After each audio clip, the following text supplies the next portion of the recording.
বৃষ্টিতে ভিজে ঢাকার বিভিন্ন স্থানে শিক্ষার্থীদের মিছিল। ফের মোবাইল, ইন্টারনেট, ফেসবুক বন্ধ, সঙ্গে টেলিগ্রামও। আন্দোলন প্রত্যাহারের স্টেটমেন্ট স্বেচ্ছায় দেননি 6 সমন্বয়ক। কেরালায় ভয়াবহ ভূমিধসে নিহত বেড়ে 308 জন। সর্বশেষ আরও জানিয়ে দিচ্ছি, কোঠা আন্দোলনের সঙ্গে সংহতি জানিয়ে প্রতিবাদ সমাবেশে চিকিৎসক, মেডিকেল শিক্ষার্থীরা। এতক্ষণ শুনছিলেন সংবাদ শিরোনাম, এবার বিস্তারিত। তার আগে বন্ধুরা, আপনারা কে কোন জেলা থেকে দেখছেন অবশ্যই কমেন্ট করে জানাবেন। নিত্য নতুন দেশি বিদেশি সংবাদ পেতে অবশ্যই আমাদের চ্যানেলটি সাবস্ক্রাইব করবেন। এখন থাকছে বিস্তারিত। বৃষ্টি উপেক্ষা করে গণমিছিল কর্মসূচি পালন করেছেন বৈষম্য বিরোধী ছাত্র আন্দোলন। এ সময় তারা গ্রেপ্তার শিক্ষার্থীদের মুক্তির দাবিতে স্লোগান দেয়। শুক্রবার বেলা 11টার দিকে আফতাবনগরের ইস্ট ওয়েস্ট বিশ্ববিদ্যালয়ে শিক্ষার্থীরা মিছিল বের করে। বৃষ্টিতে ভিজে ভিজে মিছিল নিয়ে তারা রামপুরা ব্রিজ পার হয়ে ব্রাক বিশ্ববিদ্যালয়ে ঘুরে আবার ইস্ট ওয়েস্ট বিশ্ববিদ্যালয়ে আসে। এর আগে বৃহস্পতিবার সন্ধ্যায় গণমাধ্যমে পাঠানো এক সংবাদ বিজ্ঞপ্তিতে নতুন এই কর্মসূচির কথা জানায় এই আন্দোলনের অন্যতম সমন্বয়ক আব্দুল কাদের। এতে বলা হয়, আজ সারা দেশে মসজিদে জুমার নামাজ শেষে দোয়া, কবর জিয়ারত, মন্দির, গির্জা সহ প্রার্থনালয়ে প্রার্থনা ও জুমার নামাজ শেষে ছাত্র জনতার গণমিছিল অনুষ্ঠিত হবে। এদিকে শিক্ষার্থীদের দাবি প্রতি একাত্মতা জানিয়ে বৃষ্টি উপেক্ষা করে জাতীয় শহীদ মিনারে সমাবেশে একত্রিত হয়েছেন চিকিৎসকরা বলেছেন, আমরা কেবল লোকমুখেই জানি যে আমরা এদেশের মালিক, কিন্তু এর প্রমাণ আমাদের কাছে নেই। কিন্তু বাস্তবে আমরা নাগরিক না, আমরা এদেশের দাস, যেখানে জীবনের কোনো মূল্য নেই। শুক্রবার 2 আগস্ট শহীদ মিনারের সর্বস্তরের চিকিৎসক ও শিক্ষার্থীদের ব্যানারে আয়োজিত প্রতিবাদ সমাবেশে তারা এসব কথা বলেন। বৈষম্য বিরোধী আন্দোলনের গুলি চালানোর প্রতিবাদ জানান তারা। সমাবেশে সরকারি, বেসরকারি মেডিকেল কলেজ শিক্ষক ও শিক্ষার্থীরা অংশগ্রহণ করেন। সমাবেশের শেষে একটি মিছিল বের করা হয়। আবারও মোবাইল নেটওয়ার্কের সামাজিক মাধ্যম ফেসবুক বন্ধ হয়েছে। এছাড়া মোবাইল নেটওয়ার্কের রাশিয়া ভিত্তিক মেসেজিং অ্যাপ টেলিগ্রামও বন্ধ করা হয়েছে।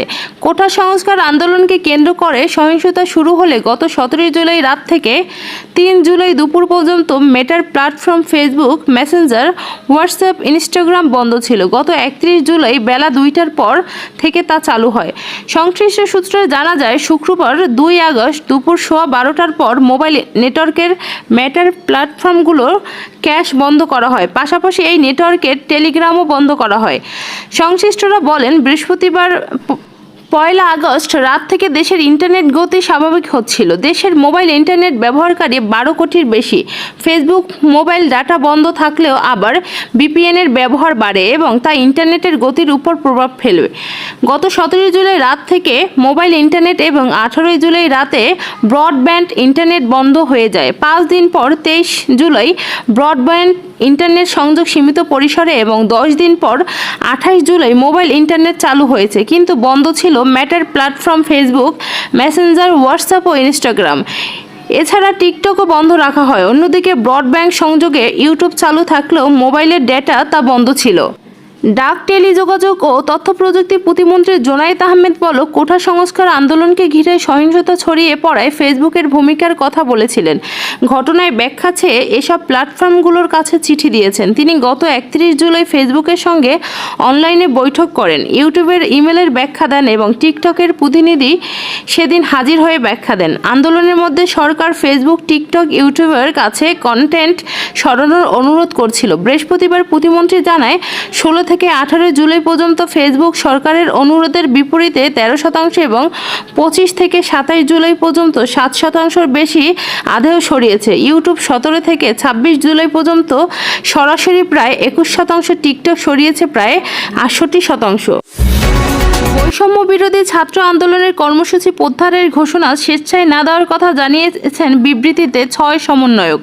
শুক্রবার 2 আগস্ট বেলা 11টা 20 সাংবাদিকদের পাঠানো 6 সমন্বয়কের স্বাক্ষরিত বিবৃতিতে এসব কথা জানানো হয়। এতে বলা হয়েছে, আন্দোলন ও নেতৃত্বের ছত্রভঙ্গ করতেই 19 জুলাই থেকে বৈষম্য বিরোধী ছাত্র আন্দোলনের সমন্বয়কের গুম, গ্রেপ্তার, নির্যাতন ও হয়রানি করা হচ্ছে। এতে আরও বলা হয়েছে, গত 26 জুলাই ঢাকার গণস্বাস্থ্য নগর হাসপাতাল থেকে বৈষম্য বিরোধী ছাত্র আন্দোলনের 3 সমন্বয়ক মোহাম্মদ নাহিদ ইসলাম, আসিফ মাহমুদ ও আবু বাকের মজুমদারকে ডিবি পুলিশ জোরপূর্বক মিন্টো রোডের ডিবি অফিসে তুলে নিয়ে আসে।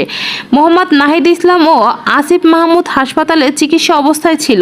বিবৃতিতে আরও বলা হয়, 27 জুলাই সমন্বয়ক শারজিল আলম ও হাসানাত আবদুল্লাহকে সায়েন্স ল্যাব থেকে জোরপূর্বক ডিবি অফিসে তুলে আনা হয়। 28 জুলাই সমন্বয়ক নুসরাত তাবাসসুমকে ভোর রাতে বাসা ভেঙে জোরপূর্বক ডিবি অফিসে নিয়ে আসা হয়।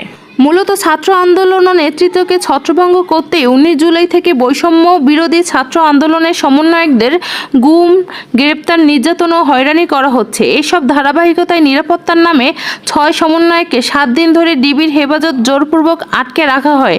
স্বরাষ্ট্রমন্ত্রী ও ডিবির প্রধান নিরাপত্তার কথা বললেও আমাদের আন্দোলন থেকে বিচ্ছিন্ন করে রাখার জন্যই ডিবি হেফাজতে রাখা হয়েছিল। বিবৃতিতে আরও বলা হয়, আমরা গুম, গ্রেপ্তার, নির্যাতন থেকে নিরাপত্তা ও নিশ্চয়তা চেয়েছিলাম। আমরা আমাদের মত প্রকাশের অধিকারের নিশ্চয়তা চেয়েছিলাম, কিন্তু অসাংবিধানিক ও আইন বহির্ভূতভাবে আমাদেরকে ডিবি হেফাজতে আটকে রাখা হয়। প্রথমে নিরাপত্তার কথা বলেও পরে আদালতের কথা বলা হয়।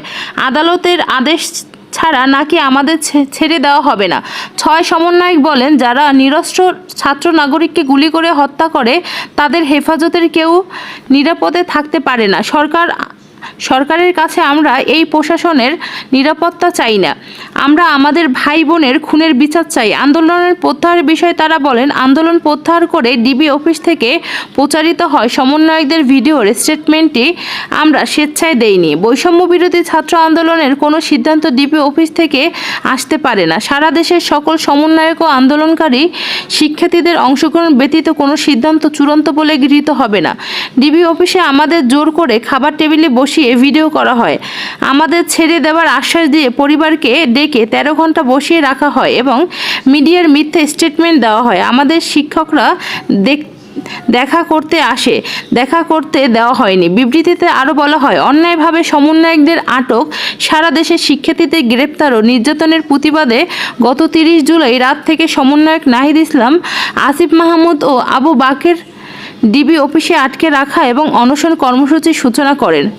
পরবর্তীতে সেই খবর জানামাত্র শারজিল আলম, হাসানাত আবদুল্লাহ ও নুসরাত তাবাসসুম অনশন শুরু করেন। অনশনের কথা পরিবার ও মিডিয়া থেকে গোপন করা হয়। প্রায় 32 ঘন্টার অধিক সময় অনশনের পর ডিবি প্রধান 6 সমন্বয়কে মুক্তির চূড়ান্ত সিদ্ধান্ত দিলে অনশন ভঙ্গ করা হয়।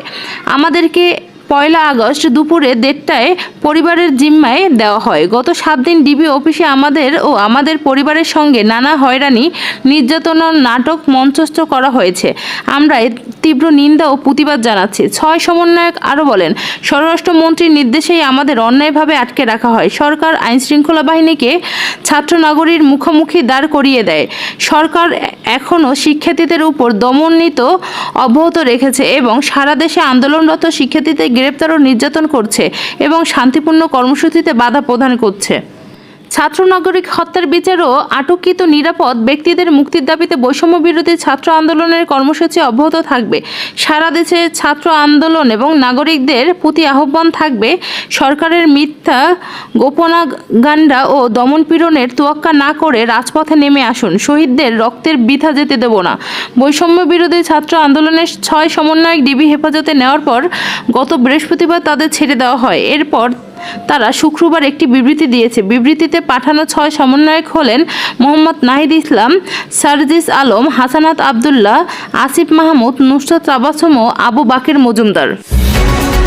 ভারতের কেরালা রাজ্যের ওয়েনারে কয়েক দফায় ভূমিধসে এখন পর্যন্ত নিহতের সংখ্যা বেড়ে 308 জনে দাঁড়িয়েছে। শুক্রবার 2 আগস্ট কেরালার স্বাস্থ্যমন্ত্রী বীণা জর্জ এইসব তথ্য জানিয়েছে। খবর ইকোনমিক্স টাইমসের। খবরে বলা হয়েছে, ভয়ানক এই ভূমিধসে আহত হয়েছে অন্তত 200 জন। গতকাল বৃহস্পতিবার পর্যন্ত নিখোঁজ ছিল 240 জন। জর্জ আরও বলেন, এখন পর্যন্ত 195 জনের লাশ এবং 113টি শরীরের অংশ উদ্ধার করা হয়েছে। এদিকে ধ্বংসাত্মক এই ভূমিধসের আনুমানিক 300 জন নিখোঁজ রয়েছেন বলে জানিয়েছেন কেরালার এডিজিপি এম.আর. আজিজ কুমার। ভূমিধসের পর থেকেই প্রাকৃতিক প্রতিকূলতার মধ্যেই দেশটির সেনাবাহিনী, কেরালার বিপর্যয় মোকাবেলার দপ্তর, রাষ্ট্রীয় জরুরি পরিষেবা ও স্থানীয় জনগণ উদ্ধারের অভিযানে অব্যাহত রেখেছে। টাইমস অফ ইন্ডিয়া, আনন্দবাজার সহ স্থানীয় সংবাদ মাধ্যমের প্রতিবেদনে বলা হয়, গত কয়েকদিন ধরেই ভারী বর্ষণ হচ্ছে ওয়েনারেতে। গত মঙ্গলবার ভোরে হঠাৎ পার্বত্য এলাকায় ধস নামে। এরপর ঘন্টার ব্যবধানে আরও পৃথক পৃথক স্থান থেকে ধসের খবর আসতে থাকে। বৈষম্য বিরোধী ছাত্র আন্দোলনে শিক্ষার্থীদের নির্যাতন ও হয়রানির প্রতিবাদ এবং তাদের প্রতি সংহতি জানিয়ে বৃষ্টি উপেক্ষা করে কেন্দ্রীয় শহীদ মিনারে সমাবেশ হয়েছেন চিকিৎসকরা। শুক্রবার 2 আগস্ট বেলা 12টার দিকে কেন্দ্রীয় শহীদ মিনারে সমবেত হয়ে শিক্ষার্থীদের দাবির প্রতি একাত্মতা ঘোষণা করেন তারা। এ সময় রাজধানীর বিভিন্ন মেডিকেল কলেজ, ডেন্টাল কলেজ ও ইউনাইটেড চিকিৎসা শিক্ষার্থীরা কর্মসূচিতে অংশ নেন। চিকিৎসকরা বলেন, সরকারের উচিত ছিল আবু সাঈদের বাসায় যাওয়া, তা না করে মেট্রো রেলের জন্য মায়া কান্না করছে। দেশের যে বৈষম্য ও অরাজকতা চলছে, এটি রুখে দাঁড়াতে ছাত্র সমাজ আজ মাঠে নেমেছে। দেশের সব চিকিৎসক শিক্ষার্থীর পাশে আছে এবং সর্বক্ষণ তাদের পাশে থাকবে। তাদের যৌক্তিক দাবি আদায়ে আমরা সবসময় পাশে থাকব। সমবেতের শেষে শহীদ মিনার থেকে ঢাকা মেডিকেল পর্যন্ত মিছিল করেন চিকিৎসক ও মেডিকেল কলেজের শিক্ষার্থীরা।